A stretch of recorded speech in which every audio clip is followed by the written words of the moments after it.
ോടുകൂടി തട്ടിമറിച്ചു SFI. Kasaragod ജില്ലയിൽ കണ്ണൂരിൽ ഒരു ബ്രാഞ്ച് സെക്രട്ടറിയുടെ മകനെ സുഖമില്ലാതെ ഹോസ്പിറ്റലിൽ കൊണ്ടുപോകുന്നു. ആ ബ്രാഞ്ച് സെക്രട്ടറിയുടെ മകനെ തടഞ്ഞു നിർത്തി ഹോസ്പിറ്റലിലേക്ക് കൊണ്ടുപോകാൻ സാധിക്കില്ല എന്ന് പറയുന്നു. നമ്മുടെ തിരുവനന്തപുരത്ത് KSRTC ഡിപ്പോയ്ക്കകത്ത് കയറി ആ ഡിപ്പോയ്ക്കകത്തുള്ള ശുചിമുറികളെല്ലാം പൂട്ടുന്നു. ആൾക്കാരുടെ പ്രാഥമിക ആവശ്യങ്ങൾക്ക് പോലും നിക്ഷേപം ഏർപ്പെടുത്തുന്ന പാർട്ടിയായി കേരളത്തിലെ മാർക്സിസ്റ്റ് പാർട്ടി മാറിയിരിക്കുകയാണ്. കേരളത്തിലെ ഇടതുപക്ഷ ജനാധിപത്യ മുന്നണി മാറിയിരിക്കുകയാണ്. അതുകൊണ്ടാണ് ഞാൻ സൂചിപ്പിച്ചത്, കേരളത്തിൽ വലിയൊരു രാഷ്ട്രീയ മാറ്റത്തിന് തുടക്കം കുറിക്കാൻ ഭാരതീയ ജനതാ പാർട്ടി തയ്യാറെടുത്തിരിക്കുകയാണ്. അതുകൊണ്ട് പ്രിയപ്പെട്ട സുഹൃത്തുക്കളെ, ദേശീയ രാഷ്ട്രീയത്തിൽ ഈ ഭാരതത്തിൽ വന്നിട്ടുള്ള മാറ്റങ്ങൾ, ഈ ഭാരതം ലോകരാഷ്ട്രങ്ങൾക്ക് മുന്നിൽ വികസനത്തിന്റെ വേലിയേറ്റം സൃഷ്ടിച്ചുകൊണ്ട് സാമ്പത്തികമായി 4ാം സ്ഥാനത്തേക്ക് എത്തപ്പെടുമ്പോൾ നമ്മുടെ കേരളം കടക്കടിയിൽ അകപ്പെടുന്നത് ഒഴിവാക്കാൻ, ഈ കേരളത്തിൽ ഇനിയും ഭാരതീയ ജനതാ പാർട്ടിക്ക് സാഹചര്യമൊരുക്കാൻ കേരളത്തിലെ ജനങ്ങൾ തയ്യാറാകുമെന്നുള്ള കാര്യത്തിൽ യാതൊരു സംശയവുമില്ല. അതുകൊണ്ട് പ്രിയപ്പെട്ട സുഹൃത്തുക്കളെ, സഹപ്രവർത്തകരെ, അമിത്ഷാജി 11:30 തന്നെ ഇവിടെ എത്തിച്ചേരുകയും ഈ പൊതുസമ്മേളനം ഉദ്ഘാടനം ചെയ്യുകയാണ്. അതിനു മുന്നേ ഒരുപാട് നേതാക്കന്മാർ, പാർട്ടിയുടെ സീനിയറായിട്ടുള്ള ഒരുപാട് നേതാക്കന്മാരൊക്കെ സംസാരിക്കാനുള്ളതുകൊണ്ട് അവർക്ക് വേണ്ടി വഴിമാറിക്കൊണ്ട് ഞാൻ എന്റെ ചെറിയ പ്രസംഗം അവസാനിപ്പിക്കുന്നു. നിങ്ങൾക്ക് എല്ലാവർക്കും നമസ്കാരം. ജയ് ഭാരത്. ബോലോ ഭാരത് മാതാ കി, ബോലോ ഭാരത് മാതാ കി, ബോലോ ഭാരത് മാതാ കി.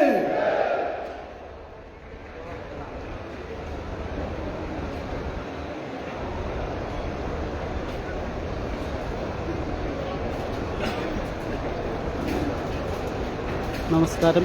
സാക്ഷിയുടെ പ്രിയ കർഷകരായി senior leaders നല്ലൊരു ശുഭദിനം ആശംസിച്ചുകൊണ്ട് श्री प्रकाश जावड़ेकर BJP-യുടെ ഭാരതീയ ജനതാ പാർട്ടി വാർഡ് തല സംഗമവും അതിൻ്റെ സംസ്ഥാനതല ഉദ്ഘാടനം നടക്കുകയാണ്. സ്റ്റേറ്റ് സഹപ്രഭാരി ശ്രീമതി അപരാജിത തിരക്കണ്ട മൈതാനിൽ നിന്ന് ലൈവ്.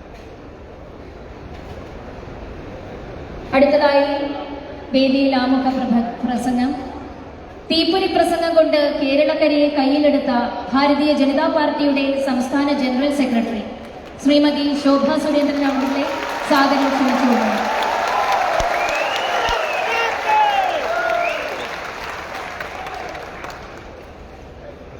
എല്ലാ പ്രവർത്തകരും കസേരകളിലേക്ക് കയറിയിരിക്കണമെന്ന് അഭ്യർത്ഥിക്കുന്നു.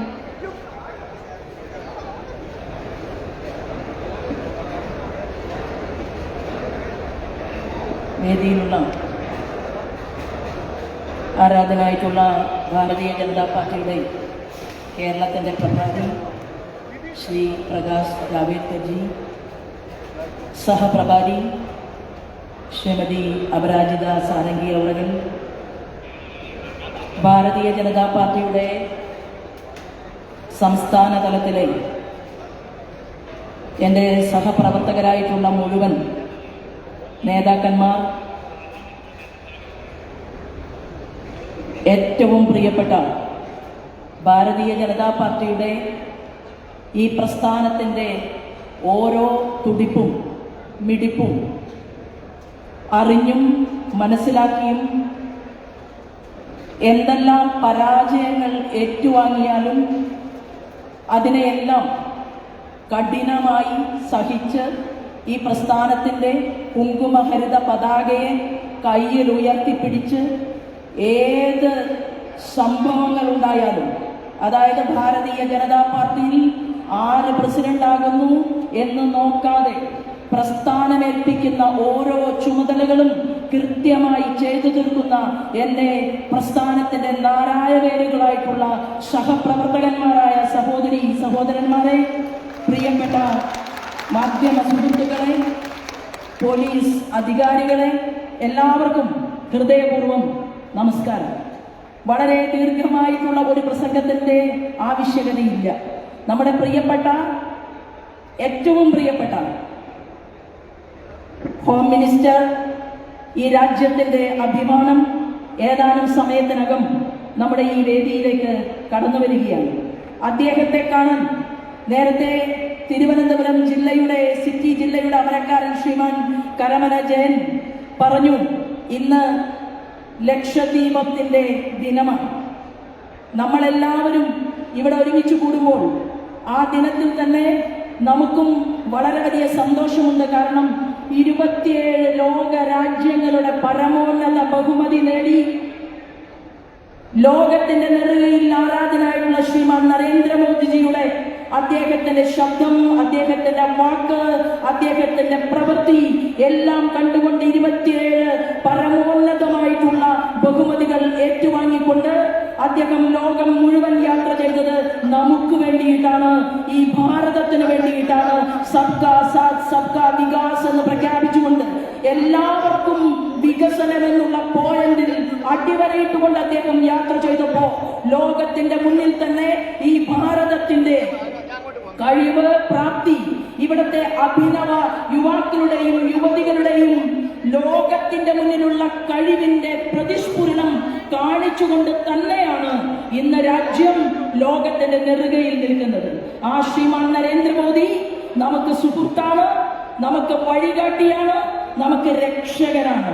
അദ്ദേഹത്തിന്റെ സഹോദരനെ പോലെ കയ്യും മെയ്യും മറന്ന് തന്റെ ശാരീരികമായിട്ടുള്ള ഒരസ്വാസ്ഥ്യം പോലും, അതായത് ഇന്നലെ ഗുജറാത്തിലാണെങ്കിൽ, നാളെ ത്രിപുരയിലാണെങ്കിൽ, മറ്റന്നാൾ ഛത്തീസ്ഗഡിലാണെങ്കിൽ, അതിന്റെ അടുത്ത ദിവസം പഞ്ചാബിലാണെങ്കിൽ, അതിന്റെ അടുത്ത ദിവസം ഡൽഹിയിലാണെങ്കിൽ, ഏത് സ്റ്റേറ്റ് എന്നോ ഏത് സംസ്ഥാന ഘടകമെന്നോ വ്യത്യാസമില്ലാതെ ഈ പ്രസ്ഥാനത്തിനു വേണ്ടി അദ്ദേഹത്തോടൊപ്പം പ്രവർത്തിക്കുന്ന എന്റെയും നിങ്ങളുടെയും ശ്രീമാൻ നരേന്ദ്രമോദിജിയുടെയും സഹോദരനായിട്ടുള്ള രാമനും ലക്ഷ്മണനും പോലെ ആ ലക്ഷ്മണനാണ് ശ്രീമാൻ അനീഷയാണ് ഏതാനും സമയത്തിനകം ഈ വേദിയിലേക്ക് കടന്നു വരാൻ പോകുന്നത്.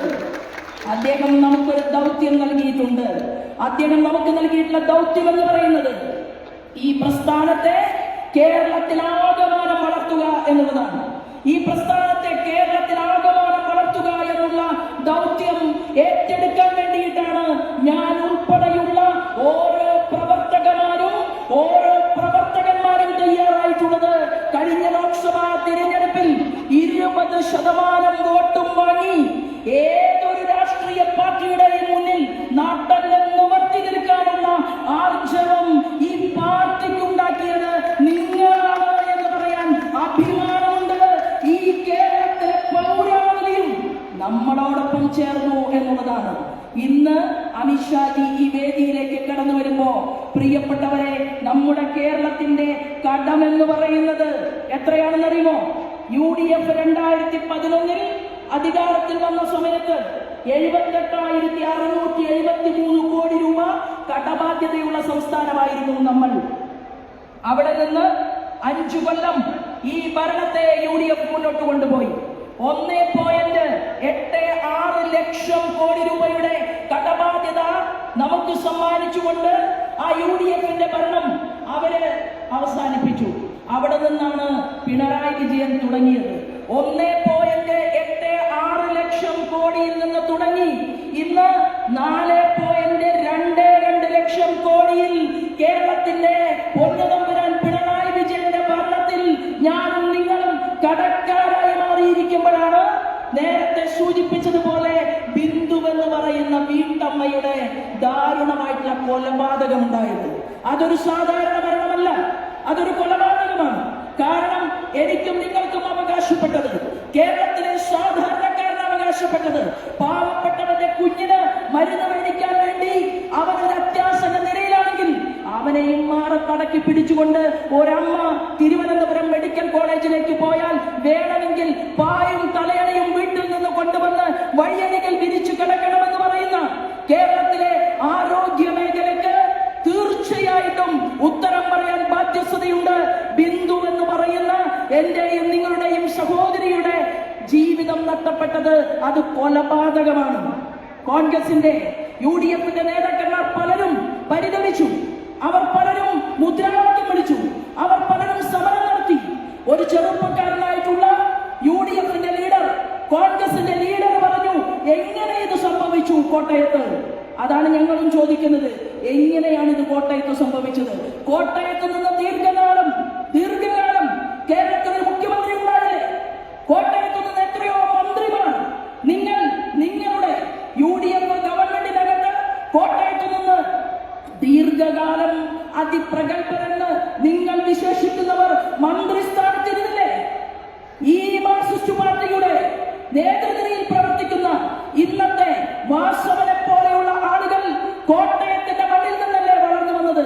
ആ കോട്ടയത്തെ മെഡിക്കൽ കോളേജ് 60 വർഷക്കാലമായിട്ട് ഇടിഞ്ഞു വീഴാൻ നിൽക്കുന്നുവെന്നുള്ളത് അവിടുത്തെ ജനപ്രതിനിധികൾക്ക് കാണാൻ സാധിച്ചില്ല എന്ന് പറഞ്ഞുകൊണ്ട് മുഷ്ടി ചുരുട്ടി നിങ്ങൾ മുദ്രാവാക്യം വിളിക്കുമ്പോ ഒരു കാര്യം പറയാൻ കേരളത്തിലെ ജനങ്ങൾ തയ്യാറാണ്.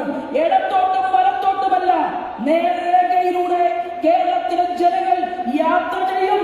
ഒരു ഡബിൾ എഞ്ചിൻ സർക്കാർ പ്രിയപ്പെട്ടവരെ നമ്മൾ ഈ കേരളത്തിന്റെ മണ്ണിൽ സൃഷ്ടിക്കുമെന്നുള്ള ദൃഢപ്രതിജ്ഞയാണ് ഇന്നത്തെ ഈ യോഗത്തിൽ നമ്മൾ ഓരോരുത്തരും ഹൃദയപൂർവ്വം എടുക്കുന്ന പ്രതിജ്ഞ എന്ന് പറയുന്നത്. നമുക്കറിയാൻ സാധിക്കും, 1.25 ലക്ഷം കോടി രൂപ ബജറ്റിൽ വകയിരുത്തി ആരോഗ്യ മേഖലയ്ക്ക് വേണ്ടി പിണറായി വിജയൻ ഗവൺമെന്റ് 1.25 ലക്ഷം കോടി രൂപ പിണറായി വിജയൻ ഗവൺമെന്റ് കഴിഞ്ഞ 9 വർഷം കൊണ്ട് ബജറ്റിൽ വകയിരുത്തിയപ്പോ കേന്ദ്രം എത്ര തന്നെന്നറിയുമോ? 4 കൊല്ലം കൊണ്ട് കേന്ദ്രം 60,000 കോടിയിലധികം ഈ കേരളത്തിന്റെ ആരോഗ്യ മേഖലയ്ക്ക് വേണ്ടി നൽകി. നമ്മുടെ ധനകാര്യ വകുപ്പ് മന്ത്രിക്ക് കണക്കറിയില്ല.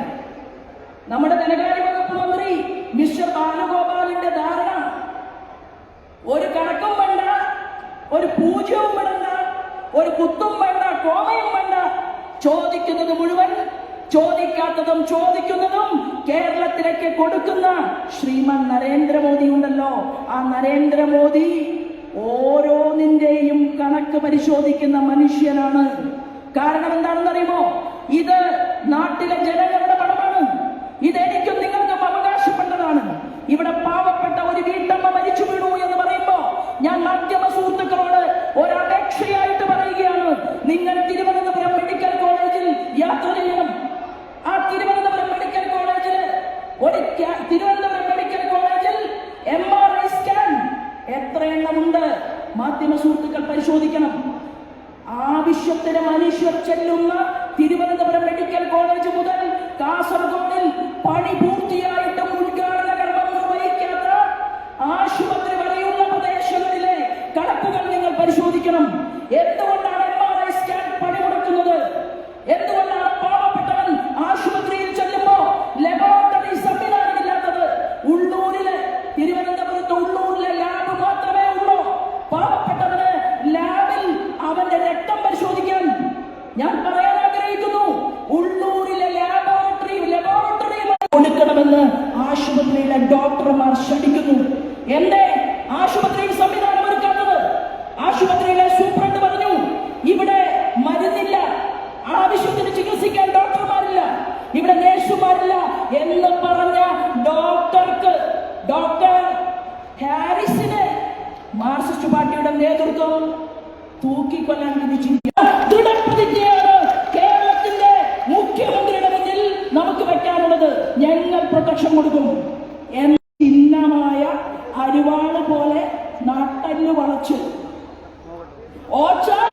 ഭാരതീയ ജനതാ പാർട്ടി തീരുമാനിക്കാനുള്ള സംഘടിത ശക്തി അത് നമുക്ക് നമ്മുടെ പ്രസ്ഥാനത്തിലുണ്ട് എന്നുകൂടി പറയാൻ ഈ അവസരത്തെ ഞാൻ ഉപയോഗപ്പെടുത്തുകയാണ്. പ്രിയപ്പെട്ടവരെ, ആരോഗ്യ രംഗം അത് പാടെ തകർന്നു. കേരളത്തിലേക്ക് പൊതുജനങ്ങൾ മറ്റു രാജ്യങ്ങളിൽ നിന്ന് ഈ നാട്ടിലേക്ക് കടന്നു വരണം. കാരണം കേരളം ടൂറിസത്തിന്റെ നാടാണ്. നമുക്ക് ടൂറിസം മേഖലയെ ഉപയോഗപ്പെടുത്താൻ സാധിക്കണം. കേരളത്തിൽ വികസനം ഉണ്ടാകണം. കേരളത്തിൽ ആളുകൾക്ക് ജോലി ഉണ്ടാകണം. 2 കേന്ദ്രമന്ത്രിമാരെ നമുക്ക് ആരാധനായിട്ടുള്ള നരേന്ദ്രമോദി നൽകി. ഒരു കേന്ദ്രമന്ത്രി ആരാണ്? ഒരു കേന്ദ്രമന്ത്രി ഗ്യാലറിയിൽ ഇരുന്ന് കളി കാണാൻ പറഞ്ഞ് നമ്മൾ അധിക്ഷേപിച്ച, തൃശൂരിൽ തോറ്റിട്ടും ജനങ്ങൾക്കിടയിൽ പ്രവർത്തിച്ച് ആ വിക്കറ്റ് വോട്ടെടുത്ത ശ്രീമാൻ സുരേഷ് ഗോപിയാണ്. 75,000 വോട്ടിനാണ് ആ തൃശൂർ ജില്ലയിൽ നമ്മൾ കേരളത്തിന്റെ ടൂറിസം മേഖലയെ കുറിച്ചൊന്ന് ചർച്ച ചെയ്യാൻ കേരളത്തിന്റെ മുഖ്യമന്ത്രി പിണറായി വിജയന്റെ മരുമകനുണ്ടല്ലോ റിയാസ് ഇതുവരെ സുരേഷ് ഗോപിയെ കാണാൻ പോലും തയ്യാറായിട്ടില്ല. നേർക്കുനേർ. അപ്പൊ എന്താ അർത്ഥം? നമ്മൾ വികസനത്തെ കുറിച്ച് ചിന്തിക്കുന്നു. നമ്മൾ കേരളത്തിന്റെ വികസനത്തിനു വേണ്ടി കേന്ദ്രം 2 മന്ത്രിമാരെ കൊടുത്തിട്ടുണ്ട്. രണ്ടാമത്തെ ആളാരാണ്? നമ്മുടെ ജോർജ് കുര്യനാണ്. ശ്രീമാൻ ജോർജ് കുര്യൻ അദ്ദേഹം രാഷ്ട്രീയത്തിൽ പരിണിതപ്രജ്ഞനാണ്. ആ ജോർജ് കുര്യൻജിക്ക് കൊടുത്ത വകുപ്പ് എന്ന് പറയുന്നത് അനിമൽ ഹസ്ബൻഡറി ആണ്, മൃഗസംരക്ഷണ വകുപ്പാണ്. അദ്ദേഹത്തിന് കൊടുത്തിട്ടുള്ള മറ്റൊരു വകുപ്പ് തീർച്ചയായിട്ടും ഈ കേരളത്തിലെ അമ്മമാർക്ക് മുഴുവൻ ആവശ്യമുള്ള താല്പര്യമുള്ള പശുപരിപാലനമാണ്. അദ്ദേഹത്തിന് തന്നെ നിരവധിയായിട്ടുള്ള കാര്യങ്ങൾ കേരളത്തിന് വേണ്ടി ചെയ്യാൻ സാധിക്കും. ഏറ്റവും കൂടുതൽ കടലോരമുള്ള കേരളത്തിന്റെ കടൽ തീരത്തെ നോക്കാൻ, സംരക്ഷിക്കാൻ, പദ്ധതികൾ ഏറ്റുവാങ്ങാൻ ഫിഷറീസ് വകുപ്പ് അദ്ദേഹത്തിന് കൊടുത്തിട്ടുണ്ട്. എന്നാൽ ആ ജോർജ് കുര്യനുമായിട്ട് ചർച്ച നടക്കുന്നുണ്ടോ? അടച്ചിട്ട മുറിയില് ശ്രീമാൻ പിണറായി വിജയന് ഒരു 10 മിനിറ്റ് പുറത്തു വേണ്ട. നിങ്ങൾ മഹാനാണ്, പുറത്തെന്തായാലും ചർച്ച വേണ്ട.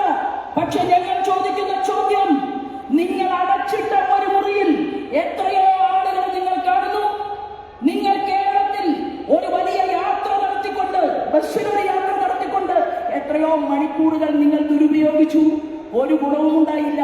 ഒരാളുടെയും പുറത്തു തട്ടിയില്ല, ആശ്വസിപ്പിച്ചില്ല, സമാധാനിപ്പിച്ചില്ല. ആ യാത്ര അങ്ങോട്ട് കഴിഞ്ഞുപോയി. അപ്പോഴാണ് AK ബാലൻ പറഞ്ഞത്, യാത്രയ്ക്ക് ഉപയോഗിച്ച ബസ് വേണമെങ്കിൽ മ്യൂസിയത്തിൽ വെക്കാമെന്ന് പറഞ്ഞ ആ ബസ്സിലെ പരിപാടിയൊക്കെ നടത്തിയ പിണറായി സാറിനോട് ഞങ്ങൾ ചോദിക്കുകയാണ്, 2 കേന്ദ്രമന്ത്രിമാർ, ആ 2 കേന്ദ്രമന്ത്രിമാരുടെ കൂടെ അടച്ചിട്ട മുറിയിൽ ഒരു 5 മിനിറ്റ് ചർച്ച നടത്താൻ കേരളത്തിന്റെ ബഹുമാനപ്പെട്ട മുഖ്യമന്ത്രി തയ്യാറായിരുന്നുവെങ്കിൽ ഇന്ന് നമുക്ക് വലിയ ഒരു മൂവ്മെന്റ് ഈ കേരളത്തിന് വേണ്ടി ഉണ്ടാക്കിയെടുക്കാൻ സാധിക്കുമായിരുന്നു. അതിനുള്ള സാഹചര്യം ഒരുക്കാൻ തയ്യാറായിട്ടില്ല. ഇൻഫ്രാസ്ട്രക്ചറിന്റെ മേഖലയിൽ കേരളം മുന്നോട്ട് പോവുകയാണ്. ഇന്ന് ആരാധനായിട്ടുള്ള അമിത്ഷാജി ഇവിടേക്ക് കടന്നു വരുമ്പോ സ്റ്റാർട്ടപ്പിന്റെയും എല്ലാം തന്നെ നമ്മുടെ മുന്നിൽ നിൽക്കുമ്പോ നമ്മുടെ കൊച്ചിയില് 25,000 പേർക്ക് നേരിട്ട് ജോലി കിട്ടുന്ന 1000 ഏക്കർ സ്ഥലം അക്വയർ ചെയ്തെടുത്തുകൊണ്ട് ഗുജറാത്ത്, ഒറീസ, മഹാരാഷ്ട്ര, ആന്ധ്ര, കേരളം 5 സംസ്ഥാനങ്ങളെ സെലക്ട് ചെയ്തു. എന്താ, നമുക്ക് രാഷ്ട്രീയമുണ്ടോ? അമിത്ഷാജിക്ക് രാഷ്ട്രീയമുണ്ടോ?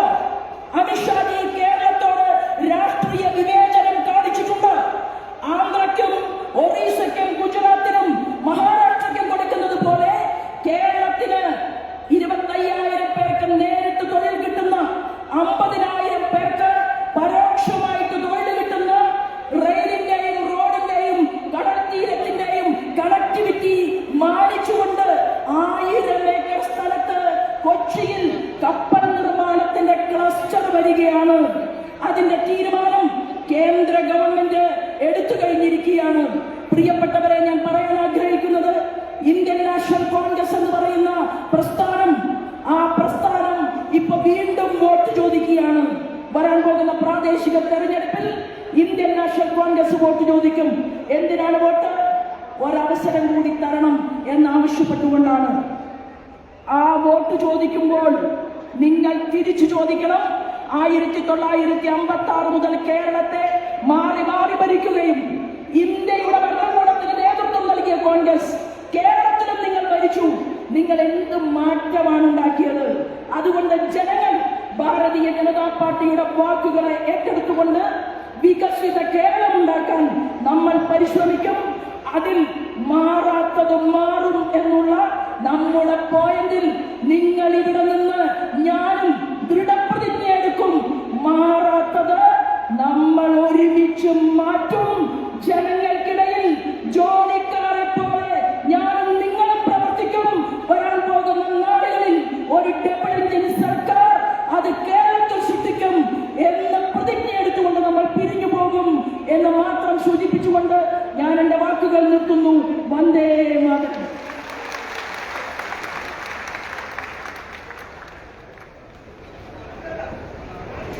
പ്രിയപ്പെട്ട സഹപ്രവർത്തകരെ, മാരാർജി ഭവന്റെ ഉദ്ഘാടന കർമ്മം നിർവഹിച്ചിരിക്കുകയാണ് നമ്മുടെ സമാരാധ്യനായിട്ടുള്ള അമിത്ഷാജി. ഏതാനും നിമിഷങ്ങൾക്കകം മാരാർജി ഭവനിൽ നിന്ന് അമിത്ഷാജി ഈ പുത്തരിക്കണ്ടം മൈതാനിയിലെ 10,000 അഭിസംബോധന ചെയ്യുന്നതിനായി എത്തിച്ചേരുകയാണ്. അദ്ദേഹത്തിന് അനന്തപുരി ആവേശത്തിന്റെ അത്യുജ്വലമാർന്ന ഒരു സ്വീകരണമാണ് ഒരുക്കിയിരിക്കുന്നത്. അനന്തപുരിയിലേക്കുള്ള എല്ലാ റോഡുകളും ഇന്ന് നിറഞ്ഞു കവിഞ്ഞിരിക്കുകയാണ്. ഇനിയും ആയിരക്കണക്കിന് വരുന്ന പ്രവർത്തകർ ഈ പുത്തരിക്കണ്ടം മൈതാനിയിലേക്ക് എത്താനായിട്ട് കാത്തിരിക്കുകയാണ്. എല്ലാ റോഡുകളും ഇന്ന് ബ്ലോക്കായി കഴിഞ്ഞിരിക്കുന്നു. അതുകൊണ്ട് വന്നിരിക്കുന്ന മുഴുവൻ പ്രവർത്തകരും എത്രയും പെട്ടെന്ന് ഉള്ളിലേക്ക് കയറിയിരിക്കണമെന്ന് അഭ്യർത്ഥിക്കുന്നു. കസേരകൾ പൂർത്തിയായി കഴിഞ്ഞിരിക്കുന്നു. അതുകൊണ്ട് പരമാവധി ഈ ഹാളിന്റെ സൈഡിലുള്ള ഭാഗങ്ങളിലേക്ക് നമ്മുടെ പ്രവർത്തകർക്ക് കടന്നിരിക്കാം. പ്രിയപ്പെട്ടവരെ, ഏതാനും നിമിഷങ്ങൾക്കകം എത്തുന്ന അമിത്ഷാജിക്കും അദ്ദേഹത്തിനോടൊപ്പം എത്തുന്ന രാജീവേട്ടനും ഭാരതീയ ജനതാ പാർട്ടിയുടെ സംസ്ഥാന അധ്യക്ഷൻ രാജീവേട്ടനും അനന്തപുരി ഇന്നേ വരെ കണ്ടിട്ടുള്ളതിൽ വെച്ച് ഏറ്റവും ആവേശദായകമായിട്ടുള്ള ഒരു സ്വീകരണം നൽകാനാണ് അനന്തപുരിയിലെയും അതോടൊപ്പം തന്നെ കൊല്ലത്തെയും ആലപ്പുഴയിലെയും പത്തനംതിട്ടയിലെയും വാർഡ് തലത്തിൽ നിശ്ചയിക്കപ്പെട്ട പ്രതിനിധികളുടെ ഈ മഹാസമ്മേളനം നടക്കുന്നത്. ഈ മഹാസമ്മേളനത്തിനോടനുബന്ധിച്ച് കേരളത്തിൽ 1 ലക്ഷത്തിൽ പരം വരുന്ന നമ്മുടെ സഹപ്രവർത്തകർ പഞ്ചായത്ത് തലത്തിൽ ഒരുമിച്ച് കൂടിയിട്ട് വെർച്വലായി ഈ മഹാസമ്മേളനത്തിൽ പങ്കാളിയായിക്കൊണ്ടിരിക്കുന്നു. 1 ലക്ഷത്തോളം പ്രവർത്തകർ പങ്കാളിയായിക്കൊണ്ടിരിക്കുന്ന ഈ മഹാസമ്മേളനത്തിൽ നേരിട്ട് സാക്ഷ്യം വഹിക്കാൻ അവസരം കിട്ടിയിരിക്കുന്ന പ്രവർത്തകരാണ് ഇവിടെ ഇരിക്കുന്ന ഓരോ പ്രവർത്തകരെന്നും നമ്മൾ ഓരോരുത്തരും മനസ്സിലാക്കണം. അതുകൊണ്ട് നമ്മൾ അമിത്ഷാജിയെ ഇവിടെ സ്വീകരിക്കുമ്പോൾ, നമ്മൾ രാജീവേട്ടനെ സ്വീകരിക്കുമ്പോൾ, അത് ഇവിടെ കൂടിയിരിക്കുന്ന നമ്മൾ അതിനുവേണ്ടി മുദ്രാവാക്യങ്ങൾ ഉയർത്തുമ്പോൾ, അതിന്റെ ആവേശം ഉയർന്നു വരുമ്പോൾ, അത് ഈ കേരളത്തിലെ ലക്ഷോപലക്ഷം വരുന്ന പ്രവർത്തകരുടെ ഹൃദയ നാടികളിൽ ഒരു ആവേശമായി ഭാരതീയ ജനതാ പാർട്ടി തദ്ദേശ സ്ഥാപനങ്ങളിലേക്കുള്ള തെരഞ്ഞെടുപ്പിൽ അതിന്റെ അജയ്യമായ യാത്ര ആരംഭിച്ചിരിക്കുന്നു എന്ന ഉജ്ജ്വലമായിട്ടുള്ള പ്രഖ്യാപനമായിട്ട് അത് മാറേണ്ടിയിരിക്കുന്നു. അതിന് സമയം സമാഗതമായിരിക്കുന്നു. പ്രിയപ്പെട്ടവരെ, നമ്മുടെ ബഹുമാന്യനായിട്ടുള്ള സംസ്ഥാന ഉപാധ്യക്ഷൻ നമ്മുടെ ശ്രീ കെ സോമൻജി നമുക്കിപ്പോൾ ചില മുദ്രാവാക്യങ്ങൾ വിളിച്ചു തരും. നമ്മൾ എല്ലാവരും സീറ്റുകളിൽ നിന്ന് എണീക്കുക. കയ്യിൽ തന്നിരിക്കുന്ന പതാകകൾ അഭിമാനത്തോടെ ഉയർത്തിപ്പിടിക്കുക. എല്ലാവരും എണീക്കുക. പാർട്ടിയുടെ മുഴുവൻ പ്രവർത്തകരും അമിത്ഷാജിയും അതോടൊപ്പം തന്നെ രാജീവ് ചന്ദ്രശേഖറും വരുമ്പോൾ അവരെ സ്വീകരിക്കാനുള്ള തയ്യാറെടുപ്പിന്റെ ഭാഗമായി എത്തിയിരിക്കുന്ന ഈ സമ്മേളനത്തിൽ എത്തിയിരിക്കുന്ന മുഴുവൻ നേതാക്കന്മാരും സ്വന്തം സീറ്റുകളിൽ നിന്നറിയിട്ട് അവരുടെ കയ്യിൽ കരുതിയിരിക്കുന്ന നമ്മുടെ ഹൃദയത്തോടൊപ്പം ചേർത്ത് പിടിച്ചിരിക്കുന്ന ദിവ്യമാർന്ന താമര പതാക അന്തരീക്ഷത്തിലേക്ക് ആവേശത്തോടുകൂടി വീശുക. നമുക്കിത് മുദ്രാവാക്യം വിളിക്കുന്നതിന് വേണ്ടി ശ്രീ കെ സോമനെ ക്ഷണിക്കുന്നു.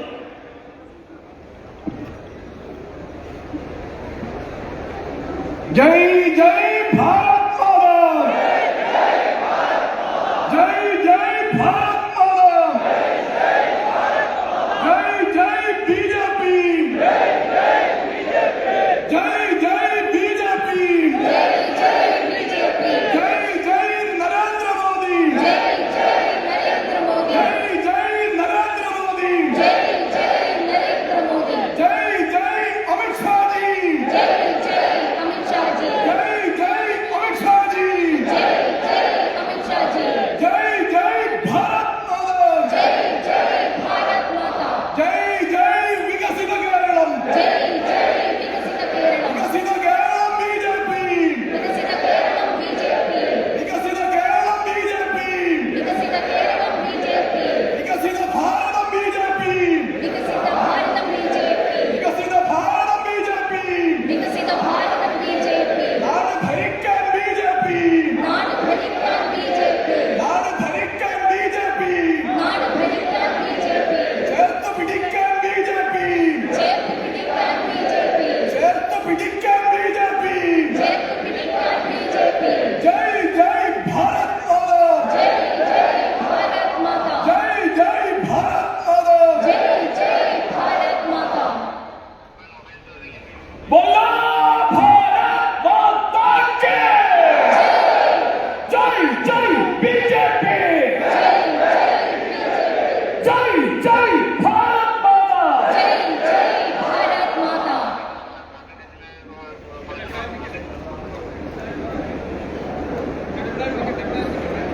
അടുത്തതായി ആമുഖ പ്രസംഗം ശ്രീ പി സി ജോർജ്. വ്യത്യസ്തമായ പ്രസംഗ ശൈലിയിലൂടെയും പ്രവർത്തന രീതിയിലൂടെയും ജനഹൃദയങ്ങൾ കീഴടക്കിയ ജനകീയ നേതാവ് ശ്രീ PC ജോൺ.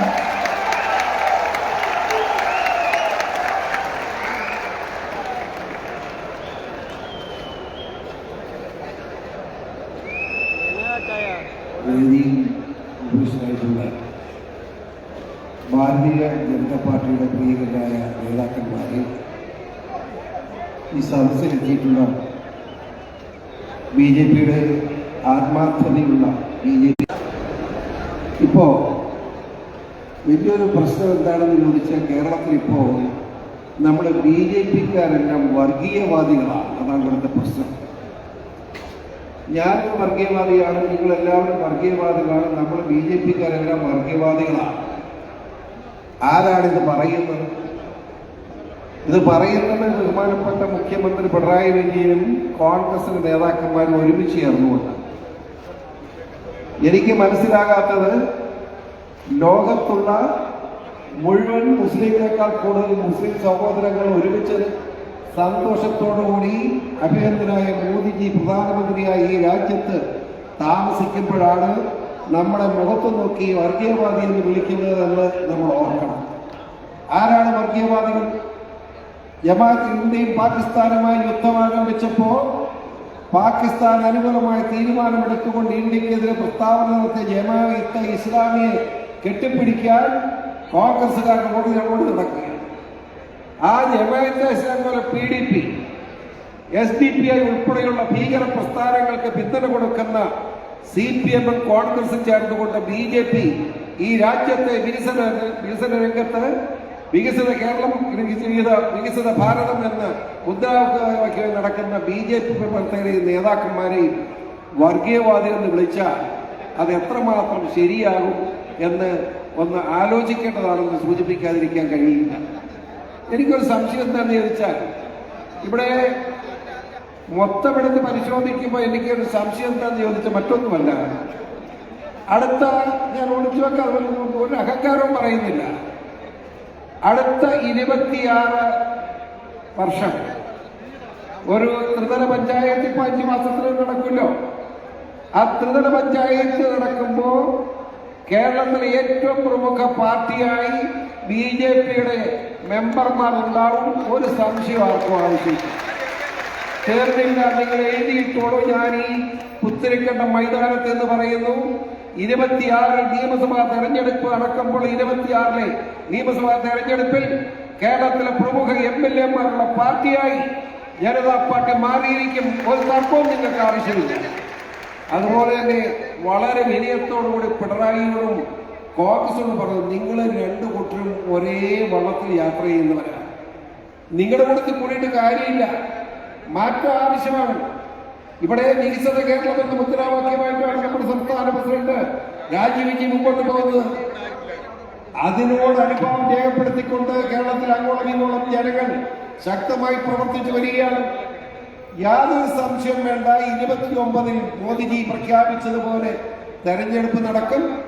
ആ തെരഞ്ഞെടുപ്പിൽ എഴുതിയിട്ടോളൂ, നിങ്ങളുടെ പ്രവർത്തനങ്ങൾ കേരളത്തിലെ BJPയുടെ നേതാക്കന്മാരുടെയും പ്രവർത്തകരുടെ ആത്മാർത്ഥമായ പരിശ്രമത്തിന് ഫലമായി BJP ഒറ്റയ്ക്ക് കേരളത്തിൽ ഭരണം നടത്തുന്ന സാഹചര്യം ഉണ്ടാവും. അതിന് ഒരു സംശയവും ആവശ്യമില്ല എന്നാണ് എനിക്ക് പറയാനുള്ളത്. ഇവർ പറയുമ്പോൾ നമുക്കെന്തോ വലിയ കുഴപ്പമെന്നൊക്കെ പറഞ്ഞ് എല്ലാം നിന്നു. ഇപ്പം ആരാണ് വർഗീയവാദികൾ തെളിഞ്ഞു കഴിഞ്ഞു? രാജ്യത്തിന് എതിരായി പ്രവർത്തിക്കുന്നവരെ ജനതാണ് പറഞ്ഞ ജമാഅത്തെ ഇസ്ലാമി ഉൾപ്പെടെയുള്ള കക്ഷികൾ, ആ കക്ഷികളുമായി PDP, SDPI ഉൾപ്പെടെയുള്ള രാജ്യവിരുദ്ധ ശക്തികളുമായി ഭീകര പ്രസ്ഥാനങ്ങളുമായി സഹകരിക്കുന്ന നിലയിലേക്ക് ഇടതുപക്ഷവും കോൺഗ്രസും ഒരുമിച്ച് പോവുകയാണ്. എനിക്കൊരു സംശയം, BJP എന്ന് പറയുന്ന മഹത്തായ പ്രസ്ഥാനം മോദിജിയുടെ നേതൃത്വത്തിൽ, ഇവിടെ വരാൻ പോകുന്ന അമിത്ഷാജിയുടെ നേതൃത്വത്തിൽ ഇന്ത്യയിലെ ബഹുഭൂരിപക്ഷം സംസ്ഥാനങ്ങളിൽ ഭരണം നടത്തുകയാണ്. ഇവിടെ മറുഭാഗത്തായ കർണാടക, ഹിമാചൽ പ്രദേശ് ഉൾപ്പെടെ 3 സംസ്ഥാനങ്ങളുണ്ട്. ബാക്കി മുഴുവൻ നമ്മുടെ ഭരണമായി. ഈ കേരളത്തിലൊരു കുഴപ്പമുള്ളത്, LIV യൂണിഫോം അതൊന്നും വേണ്ട എന്ന പ്രഖ്യാപനം വന്നതുകൊണ്ട് അതനുസരിച്ച് പോവുക. അതിന് മാറ്റം വരുത്തേണ്ട ആളുകളാണ് എൻ്റെ മുമ്പിലിരിക്കുന്ന നിങ്ങളും എന്നോടൊപ്പം ഈ വേദിയിലിരിക്കുന്ന ആളുകൾ അമിത്ഷാജി വന്നു പോയി കഴിയുമ്പോൾ ഉണ്ടാകുന്ന പുതിയ ഉത്തേജനം ഊർജം ഉൾക്കൊണ്ട് 140 നിയോജക മണ്ഡലത്തിൽ സ്വാഭാവികമായി ഞാൻ പറയുന്നു ഒരു 26 തെരഞ്ഞെടുപ്പിൽ നമ്മൾ നിർണായകമാവും എന്ന് പറഞ്ഞപ്പോ നിങ്ങൾക്കൊരു സംശയം. യാതൊരു സംശയം വേണ്ട.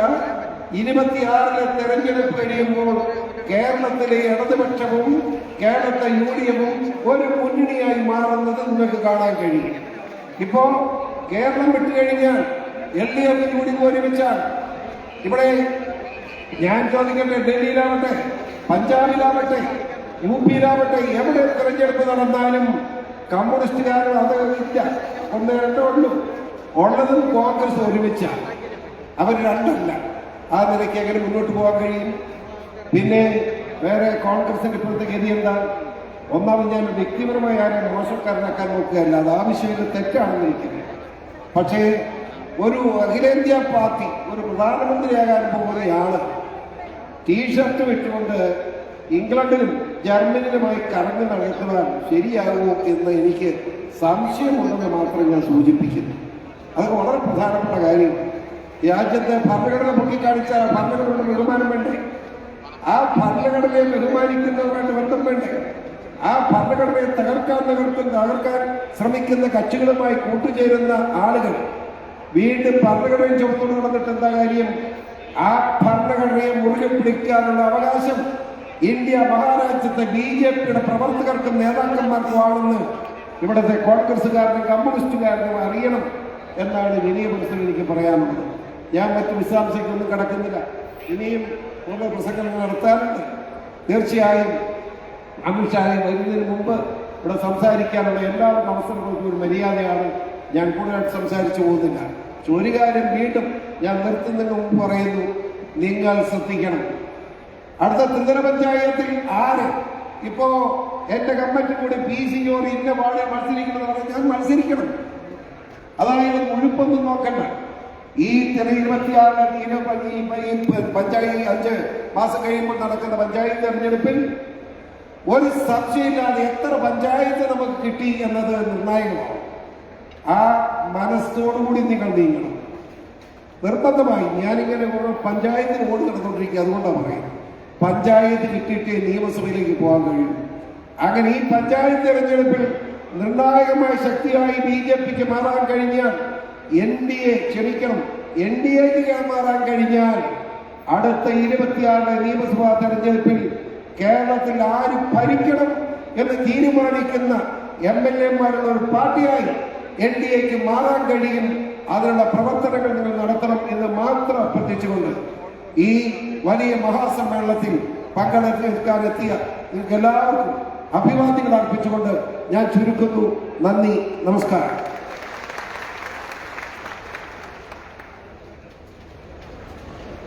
ഏതാനും നിമിഷങ്ങൾക്കകം നമ്മളേറെ പ്രതീക്ഷിക്കുന്ന ഭാരതീയ ജനതാ പാർട്ടിയുടെ കരുത്തുറ്റ നേതാവ് ഈ വേദിയിലേക്ക് എത്തിച്ചേരുന്നതാണ്. അതിനു മുൻപായി ആമുഖ പ്രഭാഷണത്തിനായി പാർട്ടിയുടെ സംസ്ഥാന general secretary Shri MT Ramesh അവങ്ങളെ സാദരം ക്ഷണിക്കുന്നു.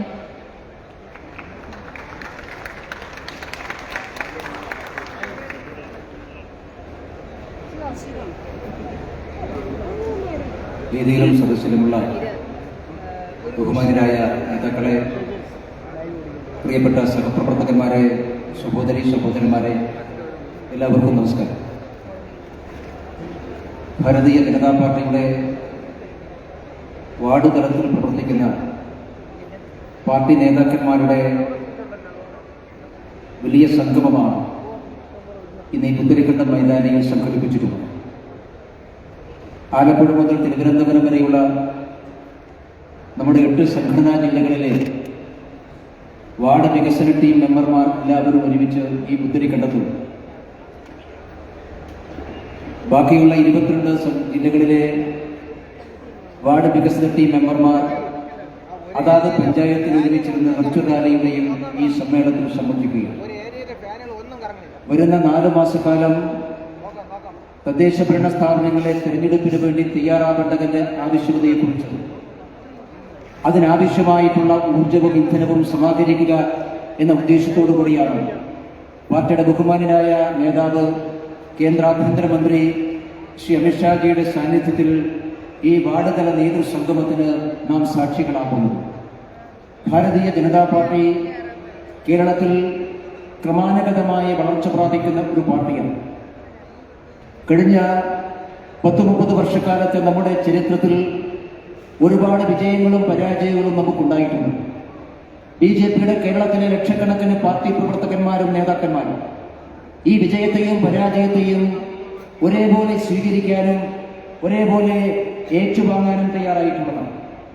അതുകൊണ്ട് വരുന്ന 4 മാസക്കാലം ഈ തദ്ദേശ ഭരണ സ്ഥാപനങ്ങളിലേക്കുള്ള തെരഞ്ഞെടുപ്പിന്റെ തയ്യാറെടുപ്പുകൾ നടത്തി ഒരു പുതിയ ആശയം കേരളത്തിലെ ജനങ്ങൾക്ക് മുമ്പാകെ സമർപ്പിച്ചുകൊണ്ട് വികസിത കേരളം എന്ന സ്വപ്നം സാക്ഷാത്കരിക്കുക എന്നുള്ളതാണ് നമ്മുടെ എല്ലാവരുടെയും മുമ്പിലുള്ള ഏറ്റവും പ്രധാനപ്പെട്ട ദൗത്യം.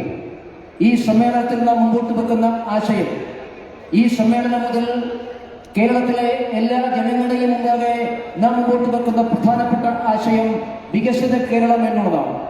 വികസിത കേരളം എന്നുള്ളത് സകാരാത്മകമായ ഒരു മുദ്രാവാക്യമാണ്. ഈ കേരളം വളരണമെന്നും വികസിക്കണമെന്നും ആഗ്രഹിക്കാത്തവരായി ആരും ഉണ്ടാവില്ല. 2047 ആകുമ്പോൾ ഒരു വികസിത ഭാരതം സാക്ഷാത്കരിക്കപ്പെടുമ്പോൾ ആ വികസിത ഭാരതത്തോടൊപ്പം അണിചേരാൻ സാധിക്കുന്ന ഒരു പുതിയ കേരളം ഉണ്ടാകണം. കഴിഞ്ഞ 6 പതിറ്റാണ്ട് കാലത്തെ ശാപങ്ങൾ ഏറ്റുവാങ്ങാൻ വിധിക്കപ്പെട്ട കേരളമല്ല വരാനിരിക്കുന്ന നമ്മുടെ മുന്നിലുള്ള കേരളം. എല്ലാ അർത്ഥത്തിലും പരാജയപ്പെട്ടു പോയ, വിജയത്തിന്റെ ചെറു ലാഞ്ചനകളും ഒരു നിമിത്തം കാണാൻ സാധിക്കാത്ത, നിരാശയുടെ, അപകർഷതയുടെ, പരാജയത്തിന്റെ, അപമാനത്തിന്റെ, അവഹേളനത്തിന്റെ, അധപ്പതനത്തിന്റെ അഗാധഗർഭത്തിലേക്ക് നിപതിച്ചു പോയ, പരാജയപ്പെട്ടു പോയ കേരളമല്ല വികസിക്കുന്ന ഭാരതത്തോടൊപ്പം വിജയത്തിന്റെ, പുരോഗതിയുടെ, വളർച്ചയുടെ പുതിയ കേരളത്തെ സാക്ഷ്യപ്പെടുത്തുക എന്നതാണ് വികസിത കേരളം എന്ന സ്വപ്നത്തിലൂടെ ഭാരതീയ ജനതാ പാർട്ടി യാഥാർത്ഥ്യമാക്കാൻ ആഗ്രഹിക്കുന്നത്. പുതിയ കേരളം ഉണ്ടാകണമെങ്കിൽ, വികസിത കേരളം ഉണ്ടാകണമെങ്കിൽ ആത്മാഭിമാനത്തോടുകൂടി തല ഉയർത്തിപ്പിടിച്ച് ഞാൻ മലയാളിയാണ്, ഞാൻ കേരളീയനാണ് എന്ന് പറയാൻ സാധിക്കുന്ന സാഹചര്യം ഉണ്ടാകണം. ഇന്ന് അല്പമെങ്കിലും നമുക്ക് തലയുയർത്തിപ്പിടിക്കാൻ സാധിക്കുന്നത് ശ്രീ നരേന്ദ്രമോദി നമുക്ക് നൽകുന്ന സഹായങ്ങളുടെ അടിസ്ഥാനത്തിലാണ്. നരേന്ദ്രമോദി ഗവൺമെന്റ് കേരളത്തിൽ നൽകിയിട്ടുള്ള സഹായങ്ങളെ മൈനസ് ചെയ്താൽ ഈ കേരളത്തിൽ കഴിഞ്ഞ 10 വർഷമായി എന്തെങ്കിലും നടക്കുന്നുണ്ട് എന്ന് ആർക്കൊന്ന് പറയാൻ സാധിക്കുമോ? അതുകൊണ്ട് പ്രിയപ്പെട്ടവരെ, ഈ ആശയം കേരളത്തിലെ ഓരോ വീടുകളിലും എത്തിക്കാൻ, ഓരോ മനുഷ്യരുടെ മനസ്സിലും ഈ ആശയം എത്തിക്കാൻ നമുക്ക് സാധിക്കണം. ഒരു പുതിയ വികസിത കേരളം സാക്ഷാത്കരിക്കുക എന്നുള്ളതാണ് ഏറ്റവും പ്രധാനപ്പെട്ട ദൗത്യം.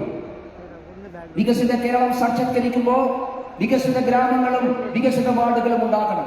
പ്രിയപ്പെട്ടവരെ, അതുകൊണ്ട് ഈ രാജ്യത്തെ ഏറ്റവും പ്രബലനായിട്ടുള്ള, ഈ രാജ്യങ്ങളുടെ ഏറ്റവും ദിശാശാലിയായിട്ടുള്ള രാഷ്ട്രീയ നേതാവ് കേന്ദ്ര ആഭ്യന്തരമന്ത്രി അമിത്ഷാജിയുടെ സാന്നിധ്യത്തിലാണ് ഒരു പുതിയ വികസിത കേരളം സാക്ഷാത്കരിക്കുമെന്ന് നാം പ്രതിജ്ഞയെടുക്കാൻ വേണ്ടി പോകുന്നത്. അതിനായി സംഘടിപ്പിച്ച ഈ സമ്മേളനത്തെ സംബന്ധിച്ച് എല്ലാവരെയും അഭിവാദ്യം ചെയ്തുകൊണ്ട് നമുക്ക് ഒരുമിച്ച് അമിത്ഷാജിയെ വരവേൽക്കാം.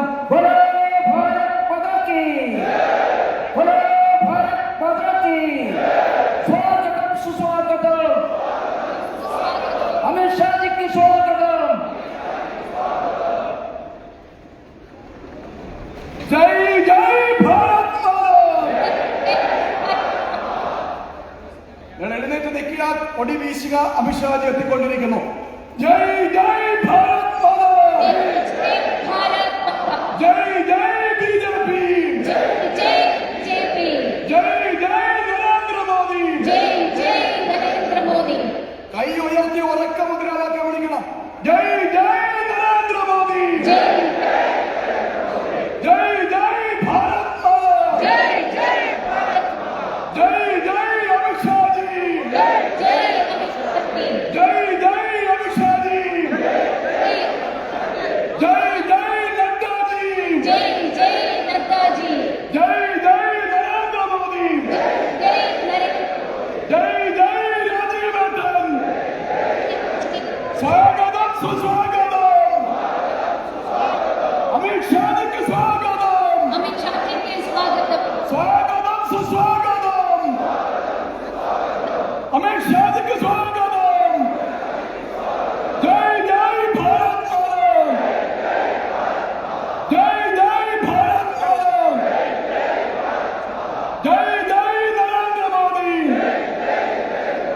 ജയ് ജയ് വികസിത കേരളം, ജയ് ജയ് അമിത്ഷാജി, ജയ് ജയ് രാജീവ് ആട്ടൻ, ജയ് ജയ് ഭാരത് മാതാ. നടക്ക് നിൽക്കരുത്, ഇല്ലെങ്കിൽ ഇതിൻ്റെ അകത്ത്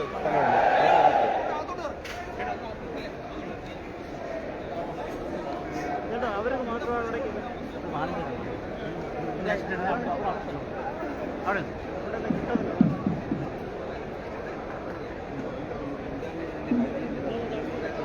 നാം ഇവരും പ്രതീക്ഷയോടെ കാത്തിരുന്ന ആ ധന്യ മുഹൂർത്തം ആഗതമായിരിക്കുകയാണ്.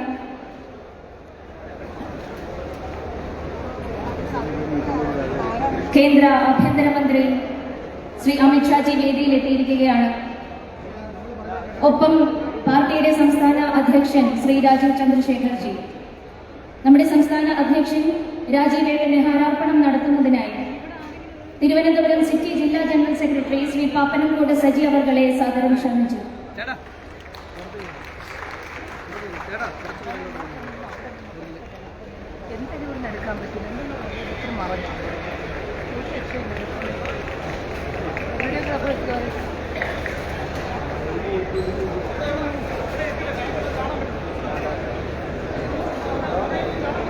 ബഹുമാനപ്പെട്ട കേന്ദ്ര ആഭ്യന്തരമന്ത്രി ശ്രീ അമിത്ഷാജിയെ സ്വാഗതം ചെയ്യുന്നതിന് സംസ്ഥാന അധ്യക്ഷൻ ശ്രീ രാജീവ് ചന്ദ്രശേഖർ അവർകളെ ഹാരാർപ്പണം നടത്തുന്നതിനായി ക്ഷണിക്കുന്നു.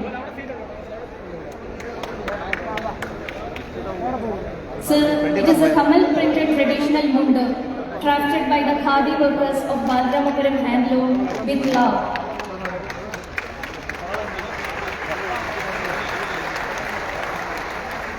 Next is a token of love and gift from Kerala, presenting to our Honorable Home Minister Sri Amit Shah Ji by our State President Sri Rajiv Chandrasekhar Ji. വികസിത Keralam 3D logo 3D printed logo പ്രകാശനം ചെയ്തുകൊണ്ട് അമിത്ഷാജിക്ക് ഈ ഉപഹാരം നൽകുന്നതിനായി പാർട്ടിയുടെ സംസ്ഥാന general secretary Shri S Suresh അവർകളെ സാദരം ക്ഷണിക്കുന്നു.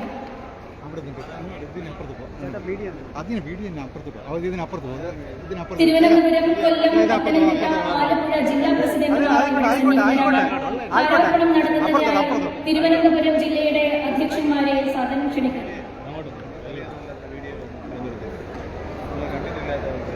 തിരുവനന്തപുരം സിറ്റി ജില്ലാ പ്രസിഡന്റ് ശ്രീ കരമന ജയൻ, തിരുവനന്തപുരം നോർത്ത് ജില്ലാ അധ്യക്ഷൻ Shri SR Rajakumar, Thiruvananthapuram district president Mukkam Palamodu Biju എന്നിവർ ചേർന്ന് ഹാരാർപ്പണം നടത്തും.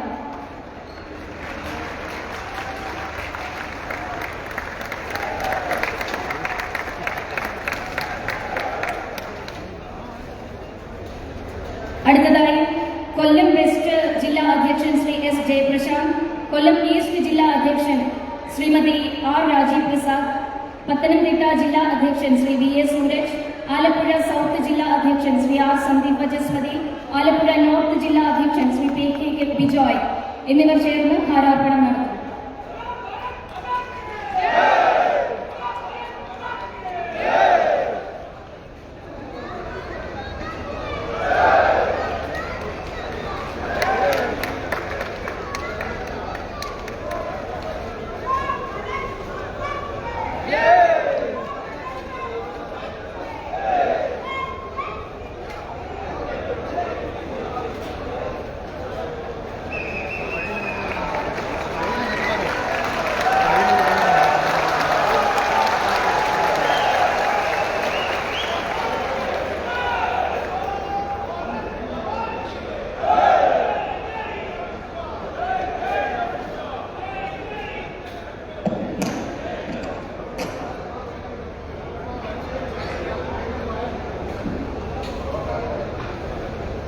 Our next program is Vikasita Logo Prakashana.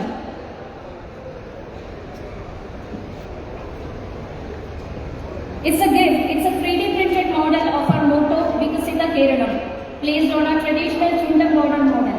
The model is made in the most modern technology of 3D printing as a symbol of embracing futuristic technology in building a modern Vikasita Kerala. To switch on the party's motto of Vikasita Kerala,